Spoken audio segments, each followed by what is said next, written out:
Bismillahirrahmanirrahim. Assalamualaikum warahmatullahi wabarakatuh. Waalaikumsalam.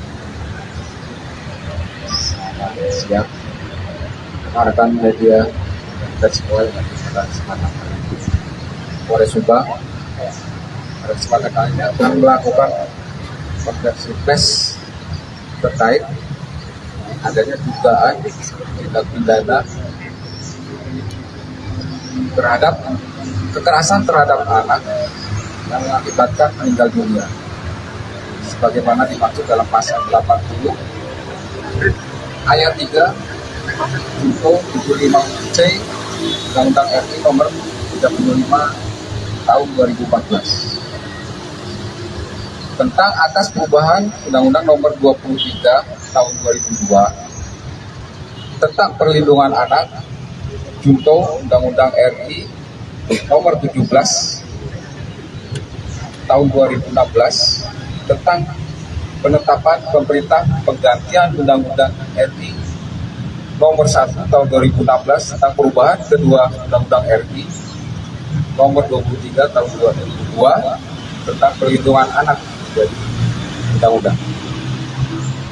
Jadi untuk kejadian penganiayaan yang mengakibatkan meninggal dunia,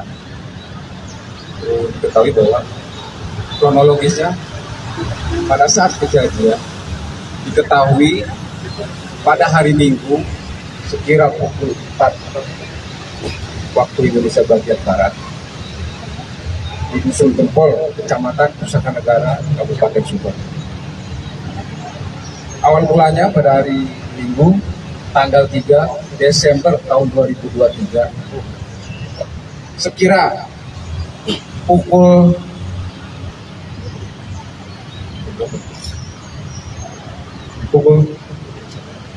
jam 1.00 dan 21.00 korban bersama dengan 5 temannya ini berkumpul di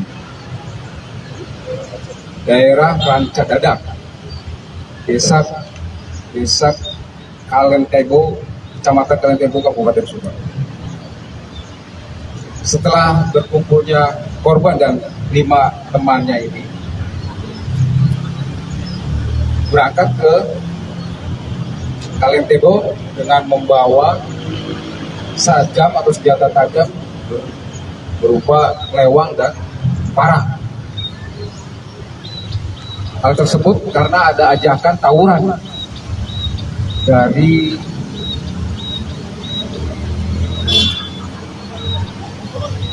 penduduk Runtuh. Ada ajakan dari penduduk Runtuh untuk mengadakan tawuran.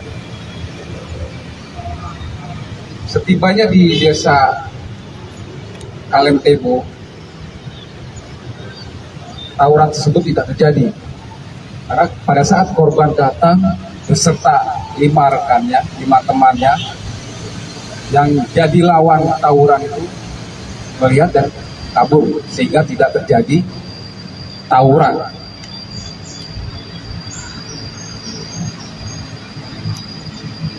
Pada saat itu juga korban dan 5 temannya ini kembali ke wilayah ke daerah Ranca Dadak yang tadinya mau tawuran di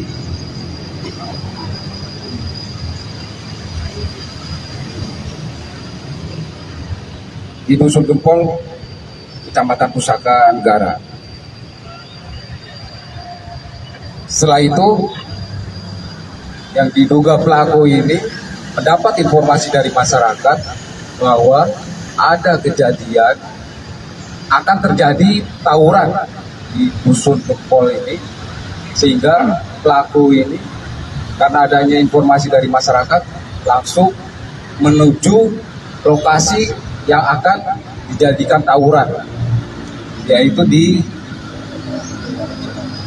daerah Ranca Dadak. Pada saat pelaku ini hadir datang di lokasi, ternyata tidak ada tawuran. Kemudian pelaku ini berupaya untuk mencari dan melihat korban dan 5 temannya ini di dusun Gempol melihat dengan membawa parang dan kelewang, sehingga pada saat itu juga pelaku ini berupaya menghentikan korban dan 5 temannya,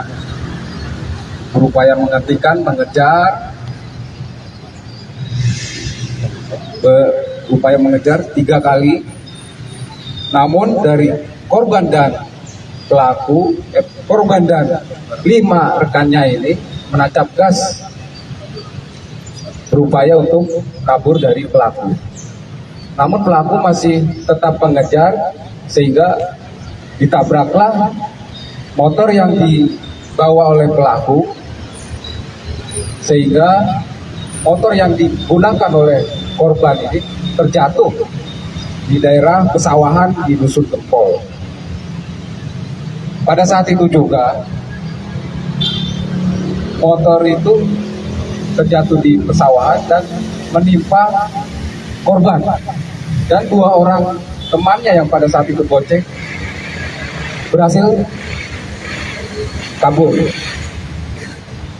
Dan untuk pelaku ini, pada saat motor terjatuh dan menimpa korban tersebut, berupaya untuk menanyakan, karena tidak kooperatif. Dari keterangan pelaku ini menanyakan dari mana dan tidak menjawab kooperatif, pelaku ini melakukan kekerasan dengan memukul di bagian wajah korban menggunakan tangan kosong di bagian muka, yang menyebabkan bagian muka korban terdapat luka lebam. Pada saat itu juga pelaku langsung menghubungi rekannya pada saat itu untuk meminta bantuan dari anggota Polsek Nusa Tenggara. Hadir 1 anggota untuk membantu membawa korban menuju ke klinik atau puskesmas terdekat pada saat itu.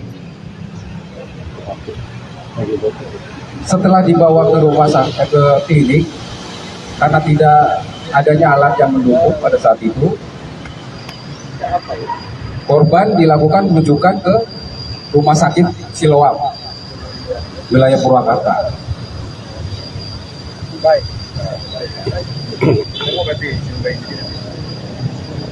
Dan pada saat sudah dievakuasi dan dilakukan rujukan di Rumah Sakit Siloam, hari sekira pukul 10.21 WIB, hari Senin, korban dinyatakan meninggal dunia.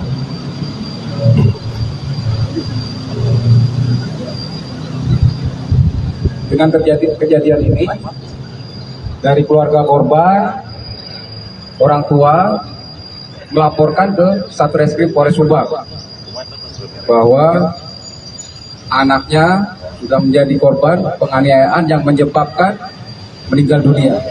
Pada saat itu juga dari Satreskrim Polres Subang kita langsung menindaklanjuti dan mengamankan tersangka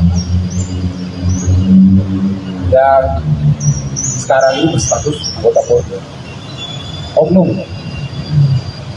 Dan selanjutnya dari Satreskrim melakukan pendalaman, penyelidikan dan penyidikan untuk melengkapi berkas penyidikan. Mungkin itu yang disampaikan rekan-rekan tadi. Bang, menegaskan lagi, apakah waktu itu dalam kondisi mabuk dan sanksi untuk oknum ini gimana? Untuk terkait pelaku ini, tersangka, untuk kondisinya masih dalam pendalaman dari Satreskrim. Apakah dalam keadaan mabuk atau tidak masih dalam pendalaman. Untuk sanksinya, Bang? Selain untuk karena pelaku ini adalah anggota Polri, oknum anggota Polri, kita dari pidananya sudah pasti tegak lurus kita untuk proses secara pidana. Kemudian karena pelaku ini adalah anggota Polri terkait pelanggaran disiplin dan kode etik, kita akan tetap sidangkan. Ancamannya apa? Untuk kode etik, untuk pidananya, untuk Undang-Undang Perlindungan Anak pasal 80 ini, ancaman hukuman paling berat adalah 15 tahun.